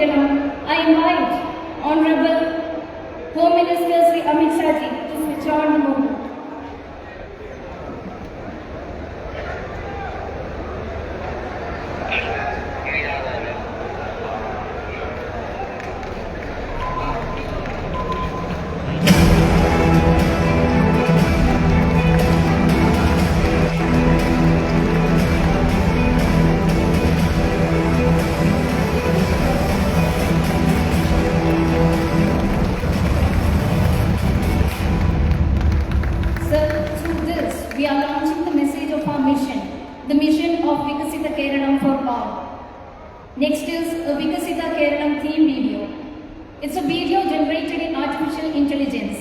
The video conveys a theme of Vikasita Kerala Mission. Keralam നമ്മുടെ സ്വന്തം നാട്. എത്ര വലിയ പൈതൃകമാണ് നമ്മുടേത്. എത്ര ശോഭനമായ ഒരു ചരിത്രമാണ് നമുക്ക് പറയാനുള്ളത്. എന്നാൽ ഈ മണ്ണിന്റെ അനന്തമായ സാധ്യതകൾക്ക് എന്ത് സംഭവിച്ചു? കഴിഞ്ഞ 6 പതിറ്റാണ്ടായി കേരളം മാറി മാറി ഭരിച്ച ഇടത് വലത് മുന്നണികൾ നമുക്ക് നൽകിയത് എന്താണ്? മറ്റ് സംസ്ഥാനങ്ങൾ വ്യവസായ സൗഹൃദ നയങ്ങളിലൂടെ മുന്നോട്ട് കുതിച്ചപ്പോൾ നമ്മൾ നമ്മുടെ ചെറുപ്പക്കാരെ തൊഴിലിനായി പുറം നാടുകളിലേക്ക് അയച്ചു. അവസരങ്ങളുടെ ഒരു സുവർണ കാലഘട്ടമാണ് നമുക്ക് നഷ്ടമായത്. പതിറ്റാണ്ടുകളായി കേരളത്തെ ചിലർ കെട്ടിയിട്ടിരിക്കുകയാണ്. എന്തിന്റെ ചങ്ങലകളാലാണ് അവർ നമ്മളെ ബന്ധിച്ചത്? അഴിമതിയുടെ, പ്രീണന രാഷ്ട്രീയത്തിന്റെ, സ്വജനപക്ഷപാതത്തിന്റെ, കപട രാഷ്ട്രീയത്തിന്റെ ചങ്ങലകളാണ്. ഫലമോ വളർച്ചയില്ലാത്തൊരു സംസ്ഥാനം. കടം വാങ്ങാതെ ഒരു ഇഞ്ചു പോലും മുന്നോട്ട് പോകാനാവാത്ത സാമ്പത്തികാവസ്ഥ. സ്വന്തം ആശാവർക്കർമാർക്ക് 100 രൂപയുടെ ആനുകൂല്യം പോലും നൽകാൻ കഴിയാത്ത സർക്കാർ. തൊഴിൽ സ്വപ്നം കണ്ട് നമ്മുടെ യുവതലമുറയിൽ കൂട്ടത്തോടെ നാടുവിടുന്നു. ഇതിനൊരു മാറ്റം വരേണ്ടതല്ലേ? ഈ അവസ്ഥ ഇനിയും തുടരണം. കേരളത്തിന് മാറ്റം വേണം. വൻകിട നിക്ഷേപങ്ങൾ വരണം. വ്യവസായങ്ങൾ വളരണം. നമ്മുടെ മക്കൾക്ക് ഇവിടെ തന്നെ നല്ല തൊഴിൽ ലഭിക്കണം. കടക്കണിയിൽ നിന്ന് കേരളം പുറത്തു വരണം. നമ്മുടെ അമ്മമാർക്കും സഹോദരിമാർക്കും കുട്ടികൾക്കും സുരക്ഷിതമായി ജീവിക്കാൻ കഴിയണം. തീവ്രവാദത്തിന്റെ കരുതലിൽ ഈ മണ്ണിൽ വീഴരുത്. ഈ മാറ്റം സംഭവിക്കണമെങ്കിൽ ഒരൊറ്റ വഴിയേയുള്ളൂ. പതിറ്റാണ്ടുകളായി നമ്മളെ പിന്നോട്ട് നയിച്ച ഇടത് കോൺഗ്രസ് ഭരണം അവസാനിക്കണം. പ്രധാനമന്ത്രി നരേന്ദ്രമോദി മുന്നോട്ട് വയ്ക്കുന്ന വികസനത്തിന്റെ രാഷ്ട്രീയം കേരളത്തിലും വരണം. ഇന്ന് കേരളത്തിൽ കാണുന്ന മാറ്റത്തിന്റെ തുടക്കം നരേന്ദ്രമോദി സർക്കാരിൽ നിന്നാണ്. വികസനത്തിന്റെ പ്രതീകമായ ദേശീയപാതകളായാലും റെയിൽവേയുടെ പുതിയ മുഖമായാലും സാധാരണക്കാരന്റെ അക്കൗണ്ടിലേക്ക് നേരിട്ടെത്തുന്ന ജനക്ഷേമ പദ്ധതികളായാലും ആ മാറ്റത്തിന്റെ എല്ലാം ഉറവിടം കേന്ദ്ര സർക്കാരിന്റെ ഇച്ഛാശക്തിയാണ്. ഈ വികസിത യാത്ര നമുക്ക് തുടരണം. എല്ലാവർക്കും ഒപ്പം, എല്ലാവർക്കും വേണ്ടി ഒരു വികസിത കേരളം നമുക്ക് കെട്ടിപ്പടുക്കണം. മാറില്ലെന്ന് കരുതിയതെല്ലാം മാറിയിട്ടുണ്ട്. കേരളവും മാറും, നമ്മൾ മാറ്റും. മാറാത്തത് ഇനി മാറും. ഈ മാറ്റം നമ്മളിലൂടെ, ഭാരതീയ ജനതാ പാർട്ടിയിലൂടെ മാത്രമേ സാധ്യമാകൂ. നമുക്ക് തുടങ്ങാം.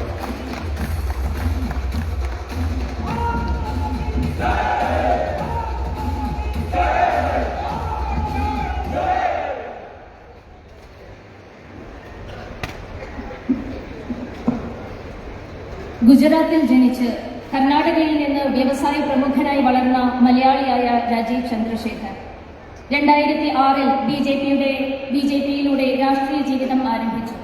2006 മുതൽ 24 വരെ 18 വർഷം രാജ്യസഭാംഗമായ രാജീവേട്ടൻ 2ാം നരേന്ദ്രമോദി മന്ത്രിസഭയിലെ ഇലക്ട്രോണിക്സ്, IT, നൈപുണ്യ വികസനം, സംരംഭകത്വം തുടങ്ങിയ വകുപ്പുകൾ കൈകാര്യം ചെയ്യുന്ന സഹമന്ത്രിയായി. ബിജെപിയുടെ ദേശീയ വക്താവായും പ്രവർത്തിച്ച അദ്ദേഹം 2025 മാർച്ച് 24 കേരള ബിജെപിയുടെ സംസ്ഥാന അധ്യക്ഷനായി തിരഞ്ഞെടുക്കപ്പെട്ടു.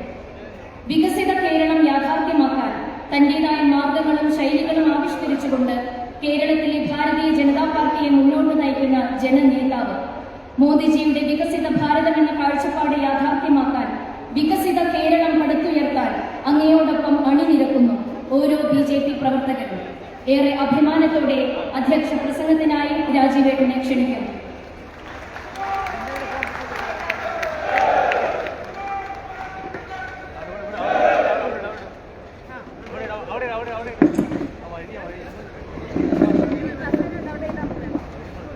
നിങ്ങൾക്കും പറയൂ, ഭാരത് മാതാ കി, ഭാരത് മാതാ കി, ഭാരത് മാതാ കി. ഏറെ ബഹുമാനപ്പെട്ട അമിത്ഷാജിക്കും വേദിയിൽ സദസ്സിൽ ഉള്ള സഹപ്രവർത്തകർക്കും എൻ്റെ വിനീതമായ അമിത്ഷാജി ഞങ്ങളുടെ പുതിയ സംസ്ഥാന ഓഫീസ് ഉദ്ഘാടനം ചെയ്ത ദിനമാണ്. അതിന്റെ ഒപ്പം നമ്മുടെ മിഷൻ 2025 തദ്ദേശ തെരഞ്ഞെടുപ്പിന്റെ ക്യാമ്പയിൻ ഉദ്ഘാടനം ചെയ്യുന്ന ദിനവും ആണ്. അപ്പോൾ ഇന്ന് 12 ജൂലൈ 2025 പാർട്ടിയുടെ ചരിത്രത്തിൽ ഒരു പ്രധാനപ്പെട്ട ദിനമാണ്. 110 ദിവസം മുമ്പ് പാർട്ടി എനിക്ക് ഈ ചുമതല തന്നപ്പോൾ, ഈ ഉത്തരവാദിത്വം തന്നപ്പോൾ അന്ന് ഞാൻ പറഞ്ഞു, പിന്നെ വികസിത കേരളം കൺവെൻഷൻ നിങ്ങളൊപ്പം ഇരുന്നപ്പോൾ പറഞ്ഞു, ഡിസ്ട്രിക്ട് ലെവൽ നേതൃയോഗത്തിൽ പങ്കെടുക്കുന്ന സമയത്തും ഞാൻ പറഞ്ഞു, പാർട്ടിന്റെ ഒരു ദൗത്യമാണ് വികസിത കേരളം. അത് നമ്മുടെ ലക്ഷ്യമാണ്. അത് സൃഷ്ടിക്കാൻ BJP NDA അധികാരത്തിൽ കൊണ്ടുവരാൻ നമ്മുടെ എല്ലാവരുടെയും ലക്ഷ്യവും ദൗത്യമാണ്. അതിനുവേണ്ടി 10 ദിവസം പാർട്ടി എന്തെല്ലാം ചെയ്തു എന്ന് ഞാൻ മുമ്പോട്ട് വയ്ക്കാൻ ആഗ്രഹിക്കുന്നു.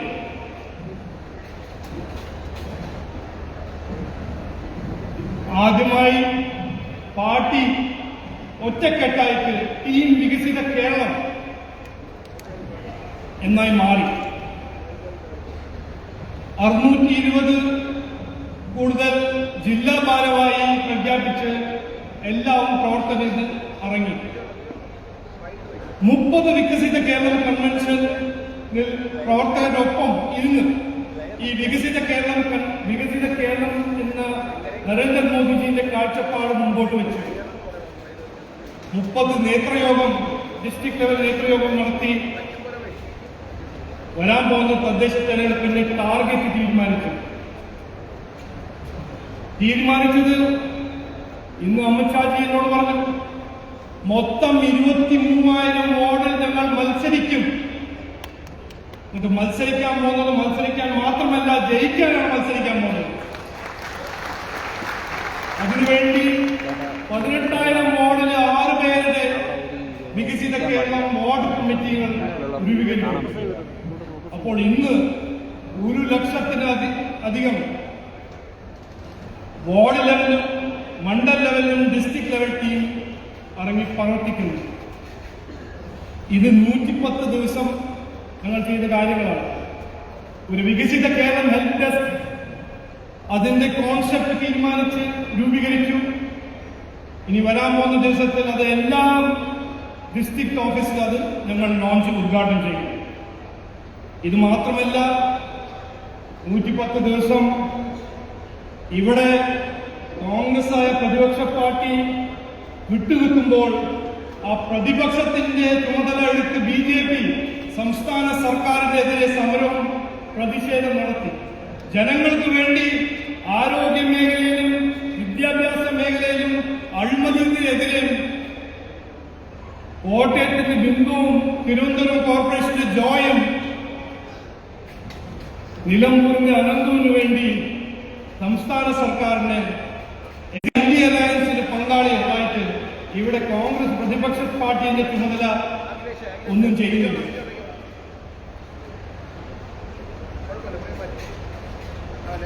എനിക്ക് പിന്നെ അതിനൊപ്പം പറയാനുള്ളത്, കേരള 2025 നമ്മുടെ ഈ സ്ഥിതി, അത് ആരോഗ്യ മേഖലയാണോ, മലയോര മേഖലയാണോ, തീരദേശ മേഖലയാണോ, യുവാക്കളാണോ, എവിടെ നോക്കിയാലും നമ്മൾ കാണുന്നത് അനാസ്ഥയാണ്, ദുർഭരണമാണ്. 2025 കേരള 2014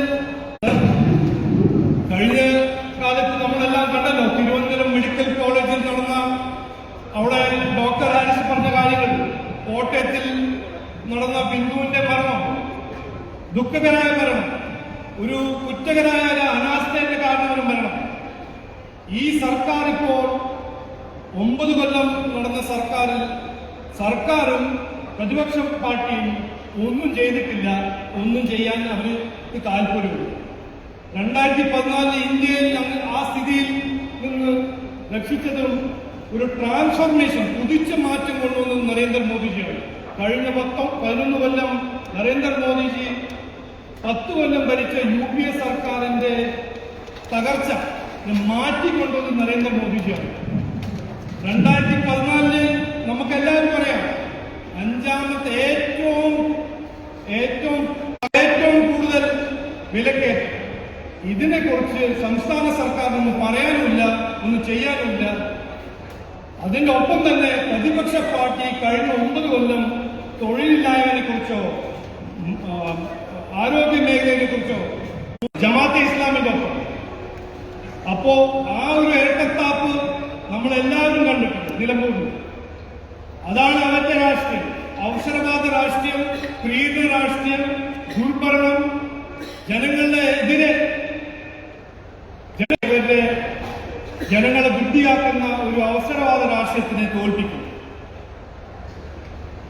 കുറെ പറയാനുണ്ട്, ഞാൻ നീണ്ടി സംസാരിക്കാൻ പോകുന്നില്ല. ഇന്ന് നമ്മളെല്ലാവരും വന്നിരിക്കുന്നത് നമ്മുടെ ഏറ്റവും ബഹുമാനായ അമിത്ഷാജിന്റെ മാർഗദർശനവും അദ്ദേഹം പറഞ്ഞ വാക്കുകൾ കേൾക്കാനാണ് വന്നിരിക്കുന്നത്. അധ്വാനിച്ച് നിരന്തരം പരിശ്രമം ചെയ്ത് നമ്മൾ പാർട്ടിയെയും പാർട്ടിയുടെ കാൻഡിഡേറ്റ്മാരെല്ലാം ജയിപ്പിക്കണം. ഒറ്റക്കെട്ടായി നമ്മൾ അധ്വാനിക്കണം.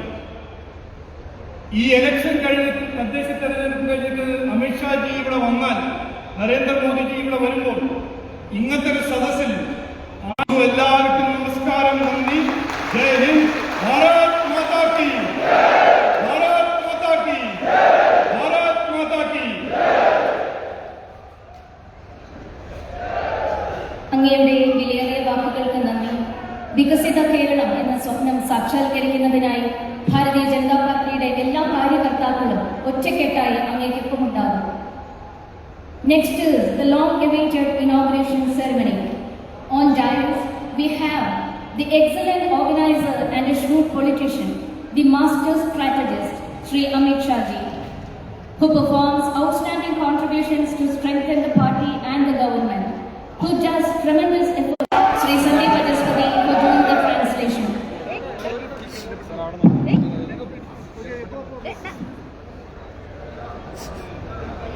बोलिए भारत माता की। क्यों भाई, क्या हो गया है आप लोगों की आवाज को? विजयन साहब विदेश गए हैं। विकसित केरलम के संकल्प की मुट्ठी बीचिए, വികസിത കേരളത്തിന് മനസ്സിൽ സങ്കല്പിച്ചുകൊണ്ട് और प्रचंड आवाज से बोलिए भारत माता की, भारत माता की, भारत माता की। मंच पर उपस्थित केरल भारतीय जनता पार्टी के अध्यक्ष श्रीमान राजीव चंद्रशेखर जी, मोदी जी की मंत्रिपरिषद में मेरे साथी श्री जॉर्ज कुरियन जी, हमारे वरिष्ठ नेता और केरल भाजपा के प्रभारी श्रीमान प्रकाश जावड़ेकर जी, संसद में मेरे साथी और केरल की सहप्रभारी बहन अपराजिता सारंगी जी, जिन्होंने अभी अभी गत टर्म में केरल के अध्यक्ष पद का बहुत अच्छे से दायित्व, और आज अब मैं बोल रहा हूं, उसका अनुवाद करना। भारतीय जनता पार्टी के मालिक ऐसे मेरे हर जगह से आए हुए भारतीय जनता पार्टी के कार्यकर्ता भाइयों बहनों को मेरा प्रणाम।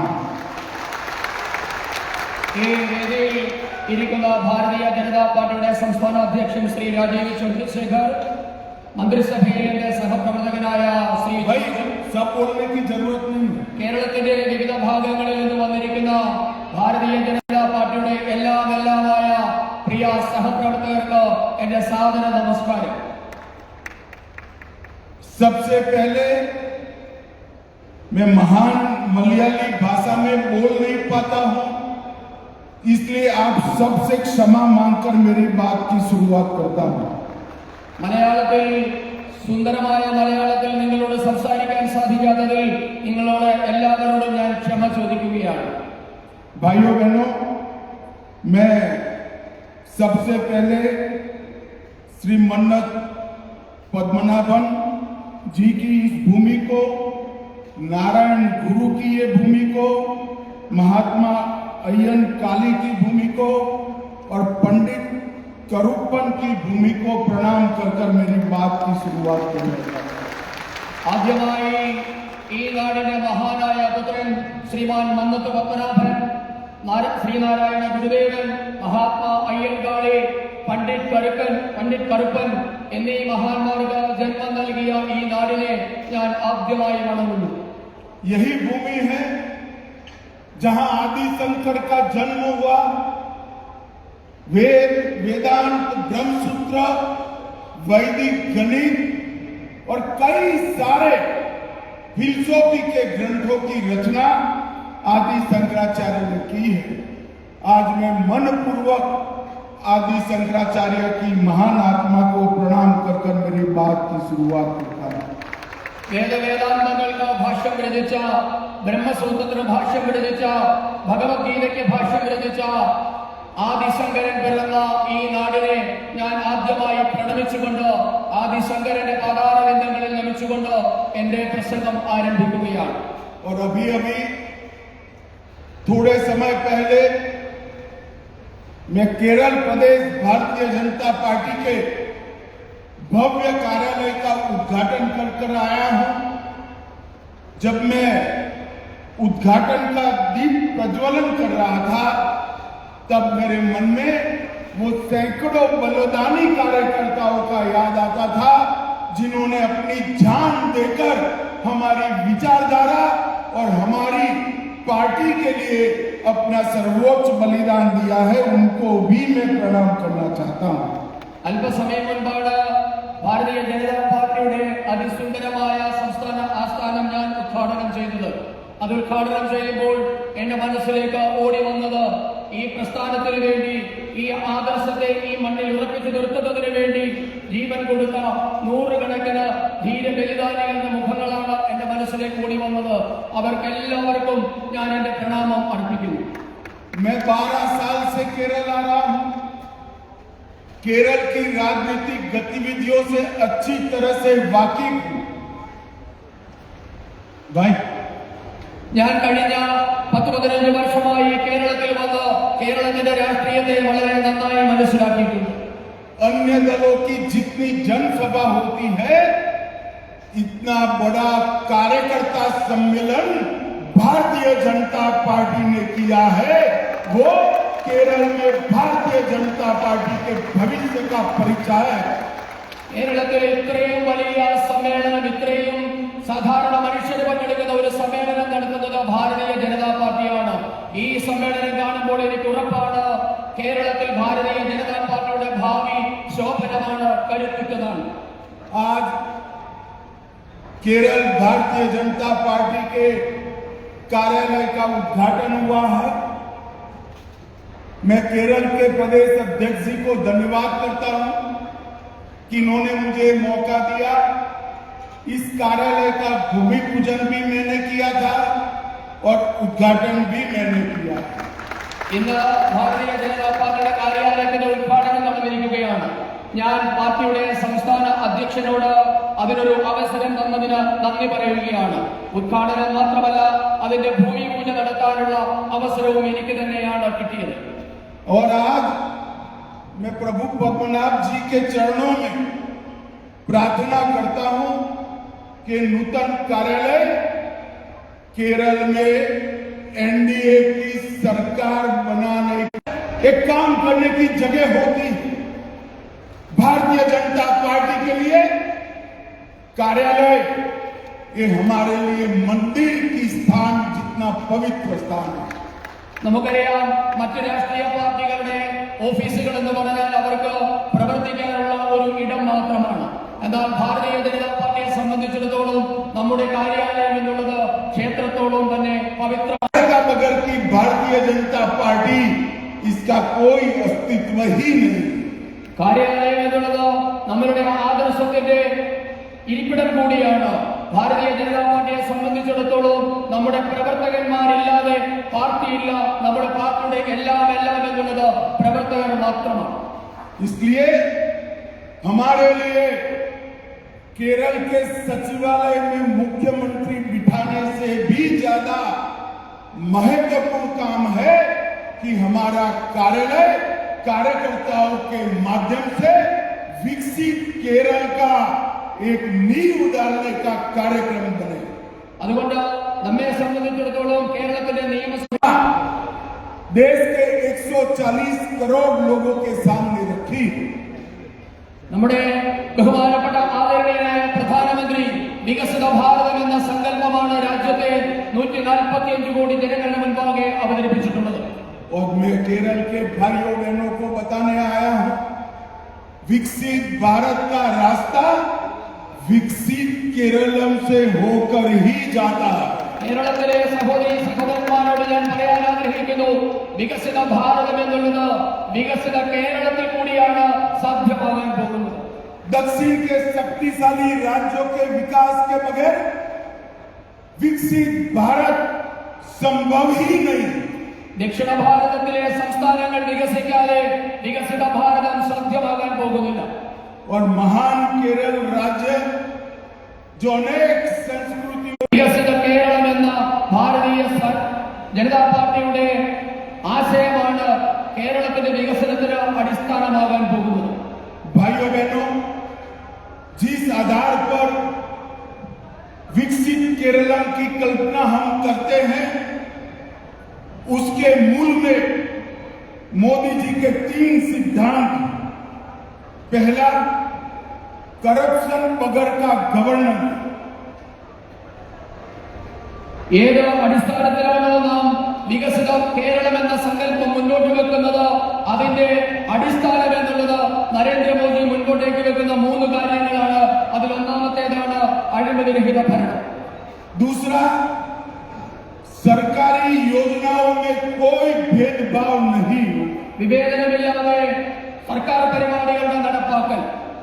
और तीसरा, भाइयों बहनों, कम्युनिस्ट पार्टी और भाजपा दोनों cadre based party, CPM-ഉം BJP-യും cadre സ്വഭാവത്തിലുള്ള പാർട്ടികളാണ്.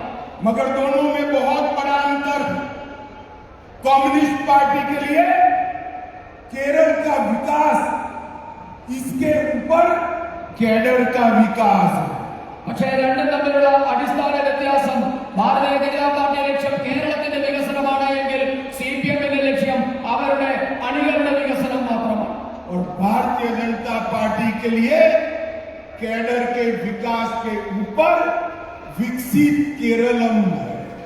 Bharatiya Janata party ലക്ഷ്യം എന്നുള്ളത് BJP-ക്കാരുടെ ലക്ഷ്യത്തിന് ഉപരിയായി ഈ കേരളത്തിന്റെ മൊത്തത്തിലുള്ള വികസനമാണ്. और मित्रों, LDF, UDF, LDF, केरल की जनता ने कई साल तक दोनों को मौके दिए, मगर दोनों ने किया क्या? हिंसा, भ्रष्टाचार, वोट बैंकों की निर्मिति, एपीसमेंट और देश विरोधी तत्वों का केरल में पनाहगाह बनाने का काम किया। പ്രിയപ്പെട്ടവരെ, കേരളത്തിലെ ജനങ്ങൾ LDF-നും UDF-നും നിരവധി അവസരങ്ങൾ നൽകിയിരുന്നു. പക്ഷേ അവരെന്താണ് തിരിച്ചു നൽകിയത്? അക്രമവും അഴിമതിയും പ്രീണനവും വോട്ട് ബാങ്ക് രാഷ്ട്രീയവും എന്നതിനും അപ്പുറത്തേക്ക് ഈ കേരളത്തെ ദേശവിരുദ്ധ നരേറ്റീവുകളുടെ ദേശവിരുദ്ധന്മാരുടെ താവളമാക്കി കൂടി അവർ മാറ്റിയിരിക്കുന്നു. मित्रों, जब PFI की गतिविधि इतनी बड़ी, मोदी जी ने PFI पर प्रतिबंध डाला। मैं आज पूछना चाहता हूं, जिस धाराओं के तहत मोदी जी ने PFI पर प्रतिबंध किया, वो सारी धाराएं केरल सरकार के पास भी सारी शक्तियां थी। क्यों केरल की लेफ्ट सरकार ने PFI को प्रतिबंधित नहीं किया? और PFI बढ़ता बढ़ता बढ़ता भारत के अन्य हिस्सों में जब गया, तब मोदी जी ने PFI को बैन कर सारे राष्ट्र विरोधी लोगों को जेल की सलाखों के पीछे डालने का काम। പ്രിയപ്പെട്ടവരെ, ഈ കേരളത്തിൽ കളിച്ചു വളർന്ന മതതീവ്രവാദ രാഷ്ട്രീയം, പോപ്പുലർ ഫ്രണ്ടിന്റെ നേതൃത്വത്തിൽ നടന്ന മതതീവ്രവാദ രാഷ്ട്രീയത്തെ തടയിട്ടത് നരേന്ദ്രമോദി സർക്കാരാണ്. ഞാൻ ചോദിക്കാൻ ആഗ്രഹിക്കുന്നു, PFI-ക്കെതിരെ എന്ത് നടപടിയാണ് ഈ കേരളം ഭരിക്കുന്ന ഇടതുപക്ഷ സർക്കാർ എടുത്തതെന്ന് അറിയാൻ ആഗ്രഹിക്കുന്നുണ്ട്. PFI-യെ മോദി സർക്കാർ നിരോധിച്ച ശേഷവും കേരളത്തിൽ അവരുടെ പ്രവർത്തനം സജീവമാണ്.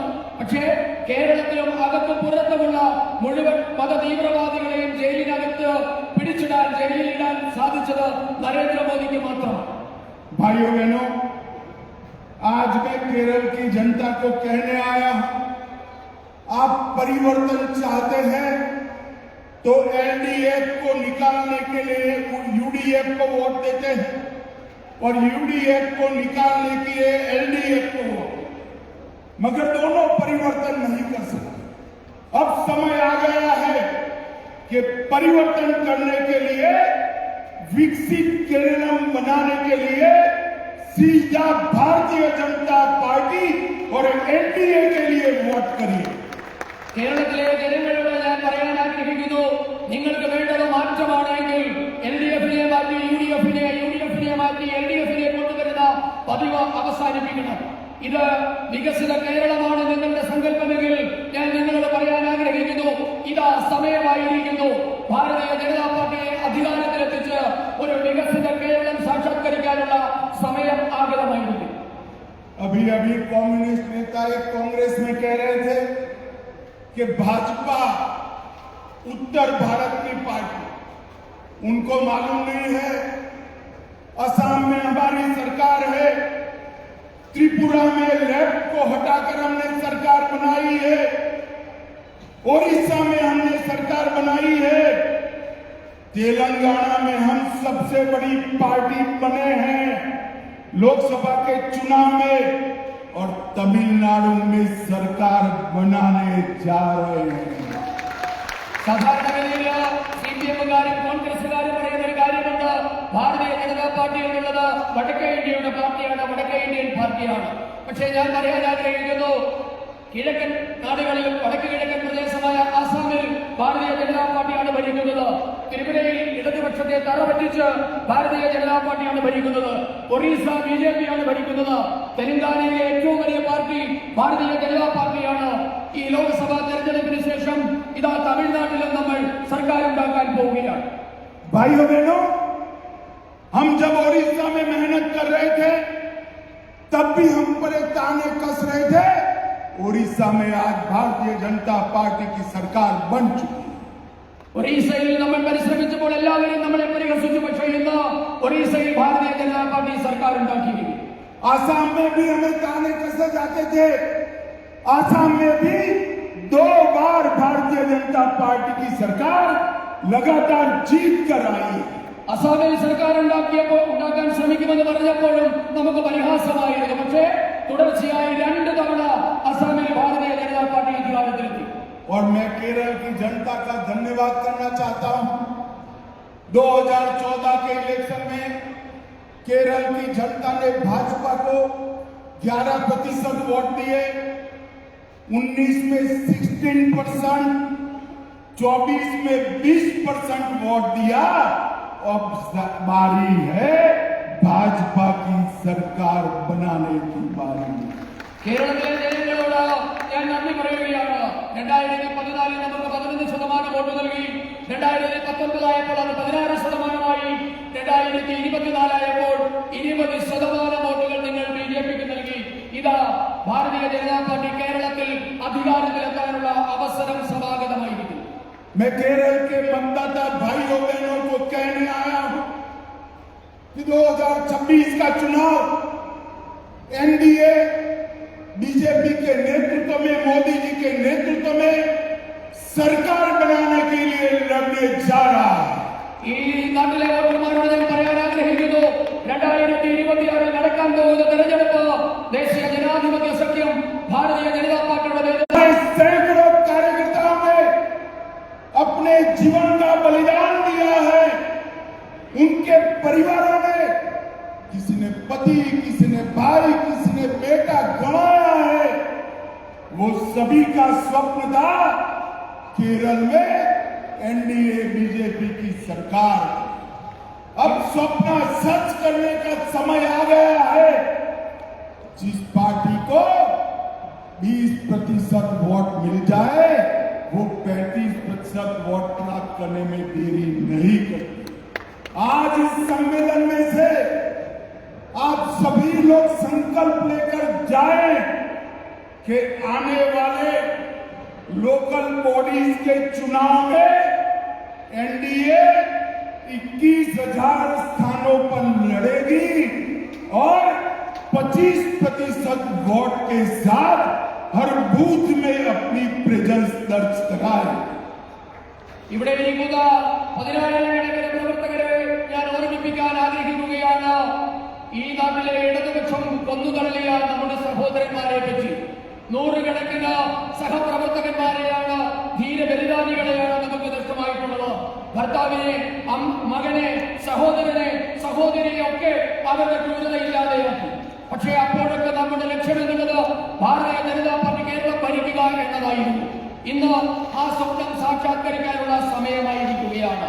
ഈ വരുന്ന തദ്ദേശ തെരഞ്ഞെടുപ്പിൽ ഭാരതീയ ജനതാ പാർട്ടി സംസ്ഥാനത്തെ 21,000-ഓളം വരുന്ന വാർഡുകളിൽ മത്സരിക്കും. 25% വോട്ട് നേടി ബഹുഭൂരിപക്ഷം തദ്ദേശ സ്ഥാപനങ്ങളിലും BJP വിജയക്കൊടി പാലിക്കും. भाइयों बहनों, एलडीएफ और यूडीएफ का ट्रैक रिकॉर्ड भ्रष्टाचारी सरकारों का ट्रैक रिकॉर्ड. ഇടതുപക്ഷത്തിന്റെയും വലതുപക്ഷത്തിന്റെയും പ്രവർത്തനം എന്നുള്ളത് അഴിമതിയുടെ മുൻകാല ചരിത്രമാണ് അവർക്കുള്ളത്. एलडीएफ में एक्सप्लोजिव घोटाला, कोऑपरेटिव बैंक का घोटाला, एआई कैमरे का घोटाला, लाइफ मिशन का घोटाला, के फोन परियोजना का घोटाला, पीपीई किट का घोटाला और अब विजयन जी चिढ़ जाते हैं, मगर मुझे तो कहना चाहिए सोने की तस्करी का घोटाला, स्टेट स्पॉन्सर सबसे बड़ा घोटाला पूरे भारत में. പ്രിയപ്പെട്ടവരെ, LDFന്റെ അഴിമതിയെ പറ്റി നിങ്ങൾക്ക് എല്ലാവർക്കും അറിയാം. സഹകരണ ബാങ്ക് അഴിമതി, എക്സാലോജിക് അഴിമതി, ലൈഫ് മിഷൻ അഴിമതി, കെ ഫോൺ അഴിമതി, PPE കിറ്റ് അഴിമതി, അങ്ങനെ നൂറുകണക്കിന് അഴിമതികളാണ് ഇടതുപക്ഷ സർക്കാരുകൾ നടത്തിയിട്ടുള്ളത്. ഇപ്പോൾ വിദേശത്താണെങ്കിലും ശ്രീമാൻ പിണറായി വിജയനോട് ഞാൻ പറയാൻ ആഗ്രഹിക്കുന്നു, ഈ രാജ്യം കണ്ട സംസ്ഥാന ഏതെങ്കിലും ഒരു സർക്കാർ സ്പോൺസേഡ് ആയിട്ടുള്ള സർക്കാരിന്റെ കാർമ്മികത്വത്തിൽ നടന്ന രാജ്യത്തെ ഏറ്റവും വലിയ അഴിമതിയാണ് സ്വർണ്ണക്കടത്ത് എന്ന കാര്യം നിങ്ങൾ മറന്നുപോകരുത്. और यूडीएफ भी कोई कम नहीं है. बड़े मियाँ तो बड़े मियाँ, छोटे मियाँ भी सुभान अल्लाह. यूडीएफ को भी जब भी मौका मिला करप्शन करने में कोई कमी नहीं छोड़ी. मैं 2-3 चीज ही बताना चाहता हूँ कि उनका तो वाइंडिंग अप का टाइम आ गया है. यूडीएफ जब सत्ता में थी, बाहर रिश्वत कांड, सोलर घोटाला,